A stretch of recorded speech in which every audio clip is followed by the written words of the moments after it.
Queensland represents more than a quarter of Australia's landmass, yet only 2.5% of the state is farmed or cropped. The state government is moving to protect what it says is the best of the best land from permanent damage caused by mining or development. It says the new laws will balance the importance of resource investment with the need to shore up the state's food security. The mining industry fears it could kill off the biggest driver of Queensland's economy if it's not done correctly. But it's given a glimmer of hope to farmers. Francene Norton reports.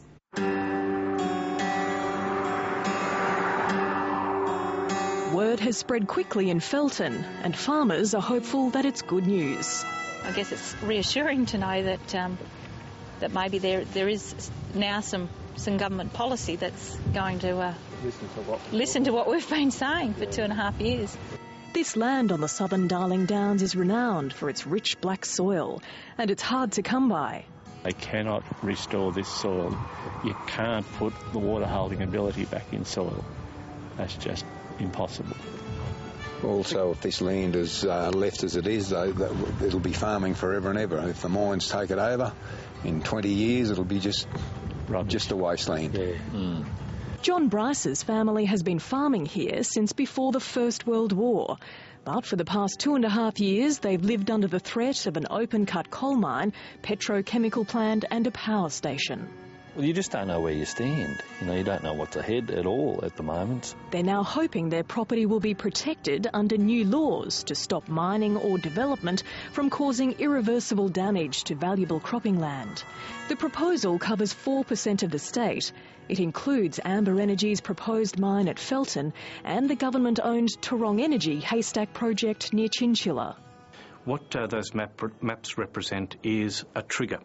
So if a mining company comes along and wants to explore or develop a mine in those areas that have been mapped, it triggers a number of assessments. Already the haystack project is under a cloud. I don't want to be definitive because I would want to see the necessary steps undertaken, but there is an early indication that would be the type of project that would not meet approval because it could not be done in a way that wouldn't permanently alienate that land.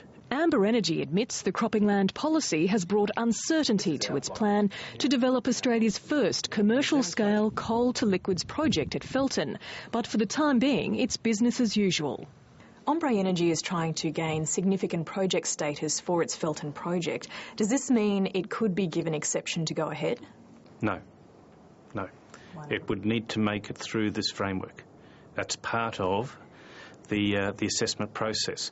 Environmentalists and farmers have applauded the policy as a good first step, but they're still worried about the exemption of coal seam gas. It doesn't allow for the impacts that we'll have on groundwater. So even when you've got good cropping land, if you've got coal seam gas mining, which then causes downgrades of the underground water table, then you've no longer got the capacity to irrigate. And also that impact of multiple projects across one region there.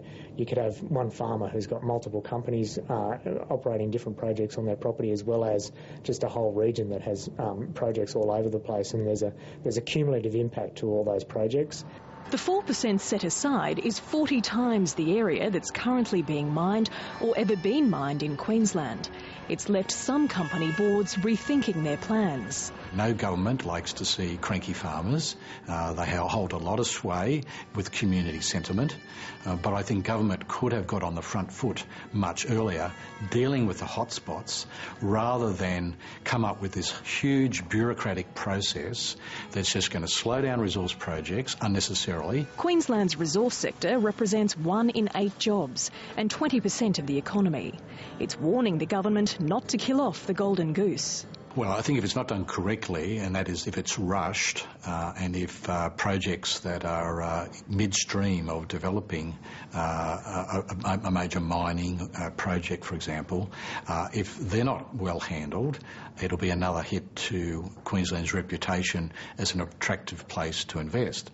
I guess what we find as a Resources Council is day by day, week by week, we're dealing with a new set of constraints. It should come as a surprise to no one that government was giving serious considering to trying to get the balance right. So yes, I expect to see and hear some gnashing of teeth and wringing of hands. But as I've said all along, this is about getting the balance right. It's a finite resource. We're not making any more of this land. We have some of the best farmers and best farmland in the world, and that's a resource that is worth hanging on to. At the same time, the government is employing more staff to deal with complaints and is trying to improve its assessment and communication process. This is the sort of thing that should have been done right from the word go and should be part and parcel of any proper regulatory system. The farmers in Felton fear the impacts on their land will be far greater if the coal mine goes ahead. But for the first time in 2.5 years, the seeds of hope have been planted. It will give confidence to a future generation of farmers. It will give confidence that agriculture is a respected industry in this state and that it is valuable.